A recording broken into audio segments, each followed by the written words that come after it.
चलिए, मध्य प्रदेश की बेरोजगार युवाओं के लिए खुशखबरी की बात तो हो ही नहीं सकती है, क्योंकि उन्हें खुशखबरी तभी मिल पाएगी या खुश तभी हो पाएंगे जब उन्हें रोजगार मिल सके।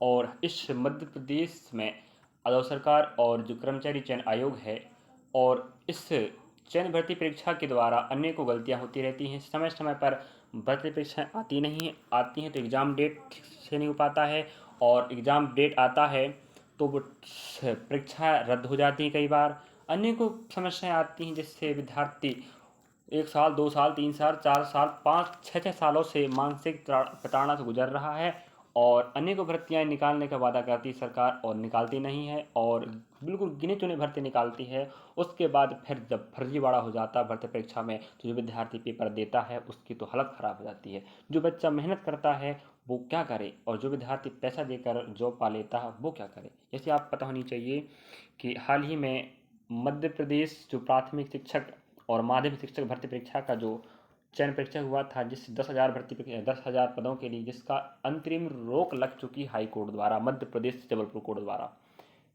इसके वीडियो मैंने बना के डाला हूँ। तो इस प्रकार की जानकारी आपको अपडेट चाहिए तो आप हम जुड़ सकते हो। हम प्रयास करते हैं कि हर भर्ती परीक्षा का अपडेट आपको देते रहें। और जो वीडियो आप थंबनेल देखकर हमसे देखने आए हो तो उस पर फोकस करते हैं। पहली बात, चलिए, आधार कार्ड अपडेट आप जानते होंगे, मतलब आधार कार्ड को ठीक ठाक करके फोटो बदलकर सॉल्वर से दिलाई थी आरक्षक परीक्षा।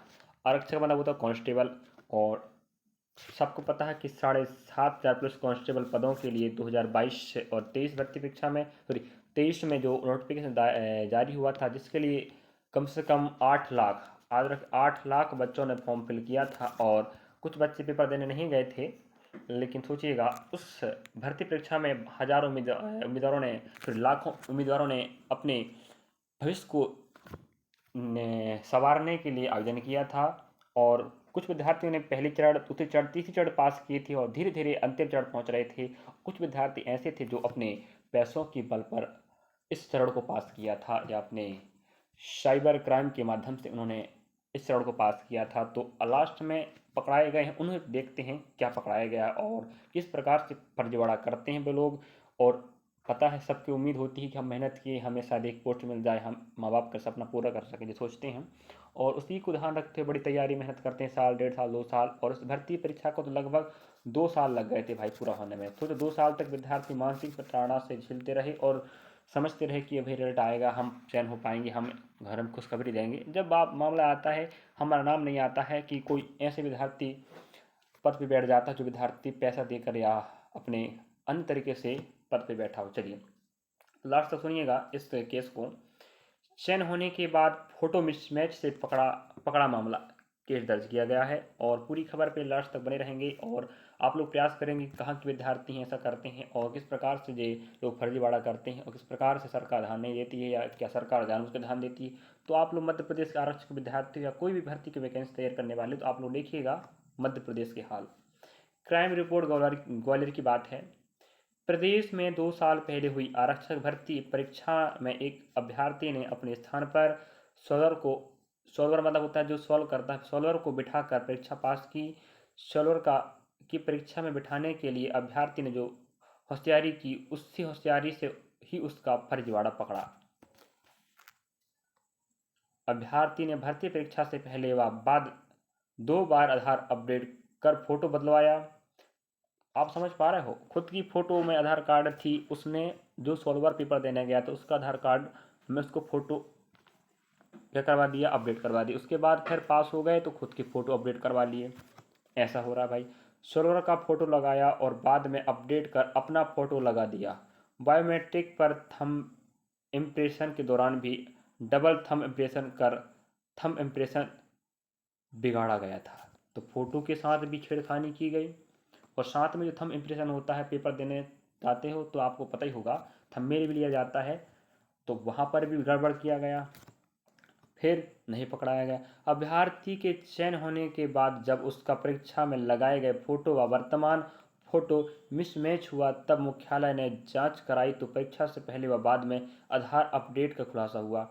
अब पुलिस में भर्ती हुए अभ्यर्थी का पुलिस तलाश कर रही है। CSP मनीष यादव ने बताया कि 2023 की भर्ती परीक्षा में संबलगढ़ मुरैना के अभ्यर्थी अत्यंत सिंह मीणा पुत्र विजय सिंह सोलवर से परीक्षा दिलाई थी। इसके लिए उसने परीक्षा से पहले और बाद में अपना आधार कार्ड अपडेट कराते हुए सोलवर का फोटो अपडेट कराया था। परीक्षा के 2 दिन बाद भी आधार अपडेट कराते हुए अपना फोटो अपडेट करा दिया। परीक्षा के दौरान सॉल्वर को शामिल कराने के लिए बायोमेट्रिक डिवाइस पर डबल थंब इंप्रेशन कराए गए, जिससे थंब इंप्रेशन बिगड़ गए।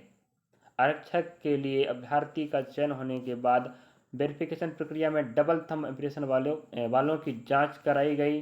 जांच कमेटी ने आधार कार्ड के हिस्ट्री चेक की। परीक्षा के पहले व बाद में आधार अपडेट की हिस्ट्री से संदेह मजबूत हुआ और जांच में संदेह सही साबित होने पर चयनित आरक्षक अत्यंत मीणा निवासी संबलगढ़ मुरैना के खिलाफ 13वीं बटालियन के उपनिरीक्षक हरिओम की शिकायत पर मधुगंज थाने में मामला दर्ज कर लिया गया। अब पुलिस अत्यंत सिंह मीणा को तलाश कर रही है। अब तो भागोगे बेटा, जब गलती की हो तो भागना तो पड़ेगा। तो याद रखें, अधिकांश मुरैना भिंड मुरैना के विद्यार्थी ये सब करते हैं। अब ये बताओ भाई, अपने क्षेत्र का नाम क्यों बर्बाद कर रहे हैं? क्षेत्र का नाम क्यों रोशन करने की बजाय आप बदनाम करा रहे हो? तो आप समझ पा रहे होंगे कि इस भर्ती परीक्षा में, और याद रखें, 5-6 विद्यार्थी पकड़ाएं जिनका शायद मैं वीडियो बनाया हूँ लग रहा है मुझे, कि 5-6 विद्यार्थी और पकड़ाएं जिन्हें जेल पहुंचा दिया गया। अब भाई साहब को भी पकड़ा जाएगा, उसके बाद जेल पहुंचाया जाएगा। लेकिन रही बात ये कि तुम तो पकड़ लिए, जेल पहुंचा दिए, लेकिन जो विद्यार्थी इन गधों के कारण बाहर हो गया उसका क्या होगा ये बताओ। अब इन्होंने कट ऑफ के हिसाब से नंबर बढ़ा लिए 100 बैठाकर। अब जो विद्यार्थी इससे इनके चक्कर में बाहर हो गया उसका क्या होगा ये बताओ। तो ऐसे जो परिस्थिति बन रही है, ऐसी ना बने, ये सरकार को करना चाहिए। अब ये क्या है कि गलती हो जाती है, गलती पकड़ लेते हैं, वो भाई गलती हो ही ना, इसमें भाई बेरोजगार विद्यार्थी को रोजगार मिलेगा। अब तुम क्या करते हो, गलती कर देते उसके बाद पकड़ते हो, शायद कुछ विद्यार्थी तो पकड़ाए भी नहीं जाते हैं। एक तो भाई जो ESB होता है, ESB जिसे हम एम्प्लॉय सिलेक्शन बोर्ड कहते हैं, इतना बेवकूफ़ है, कैसे सीधी बात, 100 प्रश्नों में से 10-12 प्रश्न गलत करके रखता है। कैसे पेपर बनाता समझ नहीं आता। जी बताओ, पहली बात, पेपर बनाते नहीं आता क्या? पेपर बनाने बैठे हो तो अधिकारी कर्मचारी हो तुम, बड़े बड़े पेपर देकर बैठे होंगे, पढ़े लिखे बैठे हो, तो भाई प्रश्न क्यों गड़बड़ करते? इससे भी भाई जो कट ऑफ जाता है अदरक, उस पर फोकस होता है, जो नंबर आते हैं मार्क उसमें भी गड़बड़ होता है। अब तो नंबर, प्रश्न गड़बड़ होंगे तो प्रश्न काट देते हो, इससे पूरा बिगड़ जाता है खेल। और अब फिर आती है किसकी बात की, सामान्यीकरण की। सामान्यीकरण प्रक्रिया तुम बिगाड़ देते हो। अभी तो जो नया प्रक्रिया अपना रहे हो, परसेंटेज लेवल, प्रतिशत, जो 100% प्रतिशत विधि अपना रहे हो, इसमें भी तुम गड़बड़ कर रहे हो। इसमें भी नहीं दिखा रहे हो कि भाई कि जो रॉ मार्क थे वो क्या आए थे और परसेंटेज मार्क क्या है। रॉ मार्क क्या है पता ही नहीं चल रहा, परसेंटेज मार्क दिखा रहे हैं बस। तो रॉ मार्क दिखाओ, परसेंट मार्क दिखाओ, कितना बढ़ा कितना घटा। और सामान्यीकरण प्रक्रिया होती थी तो भाई किसी के 10 नंबर बढ़ते थे, किसी के 10 नंबर कम हो जाते थे। इसमें विद्यार्थी या तो बाहर हो जाता था या तो अंदर चला जाता था। इस प्रकार अनेक घटनाएं होती रहती हैं मध्य प्रदेश में, और विद्यार्थी कुछ कह नहीं पा रहा है क्योंकि हमारा मध्य प्रदेश सोया प्रदेश कहलाता है, और सोया प्रदेश मतलब जानते हैं, सोए हुए व्यक्ति। और हम ऐसे वीडियो बनाते रहेंगे, चाहे वो किसी को बुरा लगे ना लगे। और रही बात, हम ऐसे जानकारी के रूप में आपको अवगत कराते रहेंगे। और वीडियो अच्छा लगा तो आप लोग अधिक से अधिक विद्यार्थी के पास शेयर करें। जो भी विद्यार्थी इस भर्ती परीक्षा जुड़ा था या अगली भर्ती परीक्षा में, कहते हैं कि 8,500 भर्ती फिर आने वाली है कि जिसमें से कहते हैं 7,500 का 8,000 कांस्टेबल के होंगे, बाकी 500 आप SI होंगे। ये तो ठेंगा हो गया भाई SI के लिए, ठेंगा। सीधी बात कहो, आप बच्चों को लॉलीपॉप पकड़ा रहे हो आप लोग भाई। 8, ये बताओ, 2019 में आए थे वैकेंसी का, 19 में 18 में आया था SI का। अब 2025 में दे रहा है, वो भी भरोसा नहीं कि 25 में वैकेंसी आ जाए, क्योंकि 2025 में 24 में चुनाव हुआ है, तो समझ जा 2029 तक भाई इनका सरकार चलेगा। तो 29 से पहले दे ही नहीं सकते, ये लोग दे ही नहीं सकते। 28 से 29 में आएगा वैकेंसी, जब तक क्या विद्यार्थी वो मेहनत करते रह जाए। जो विद्यार्थी SI के लिए सोच रहा है वो तो गया भैंस पानी में। और रही बात यहाँ पर, जानकारी को शेयर करना ना भूलें, जिससे विद्यार्थी जानकारी पता चल सके कि गड़बड़ी होती है और होती रहेगी। कब तक होगी? जब तक हमारा मध्य प्रदेश सरकार व कर्मचारी चयन आयोग, जो एजेंसियां हैं भर्ती परीक्षाएं की, वो सही तरीके से काम ना करें। और काम उनका तो बिल्कुल बेकार होता है, जैसा आपको पता है, और अनेकों गलतियां करते रहते हैं, प्रश्न गड़बड़ बनाएंगे, परीक्षा रद्द कर देते हैं, रूल बुक चेंज कर देते हैं। ये सब विद्यार्थियों के साथ गड़बड़ी है। जो विद्यार्थी पैसा दे देता है, जिसके पास पैसा है उसके पास नौकरी है, क्यों शोर बैठा रहे हैं, पता ही नहीं चल पा रहा है। जब इतनी प्रक्रिया बीत गई तुम लास्ट में पकड़ रहे हो, तो तुम्हारी जो एजेंसी है वो क्या कर रही है, सीधी बात।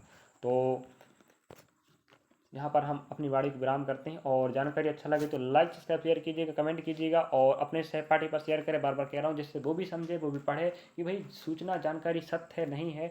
आप लोग क्रॉस वेरीफाई भी कर सकते हो। और वैसे हम जो जानकारी बताएंगे सही अप टू डेट प्रश्न बताएंगे। और साथ हम बता दें आपको, अगर आप तैयारी कर रहे हैं MP आबकारी की, तो हम MP आबकारी का PY की सीरीज चालू करके रखे हैं, वो भी रिकॉर्ड वीडियो चलता है, लेकिन तो आप हमारे चैनल में जाकर देख सकते हो, जहाँ पर आपको मैथ्स का वीडियो, रीजनिंग का वीडियो मिलेगा। लेकिन फिलहाल मैथ्स रीजनिंग बंद है, GK GS और साइंस पर डे कवर हो रहे हैं अल्टरनेट। जाके देखोगे तो बता देते हैं प्लेलिस्ट का नाम MP आबकारी आरक्षण 2025-26 PY कक्षा। और साथ में आप बता दें, अगर रेलवे की तैयारी कर रहे हैं, RRB NTPC और ग्रुप डी की, तो हम दोनों के संयुक्त कंबाइन तैयारी चला रहे हैं, वो भी PY की सीरीज रिकॉर्डेड वीडियो चल रही हैं, जहाँ पर मैथ्स का, रीजनिंग का, GK GS का, और यहाँ पर साइंस का, कंप्यूटर का, सब एक साथ रहेगा। 70 से 80 वीडियो आपको मिल जाएंगे, हमारे चैनल प्लेलिस्ट का नाम रहेगा। रेलवे भर्ती परीक्षा 2025-26 NTPC group D RPF constable करके बना के रखे हैं। चलिए, जानकारी को शेयर न करना भूलें, जिससे आपका फ़ायदा हो, आपके सहपाठी का फ़ायदा हो सके। सबकी भलाई, सबकी पढ़ाई, हम आपके साथ हैं। मिलेंगे, thank you for next part में। वो जानकारी, इसी प्रकार की जानकारी के लिए आप जुड़ सकते हैं हमारे साथ। बेल आइकन दबा लीजिएगा, जिससे नवीनतम अपडेट आप तक पहले पहुंच सके।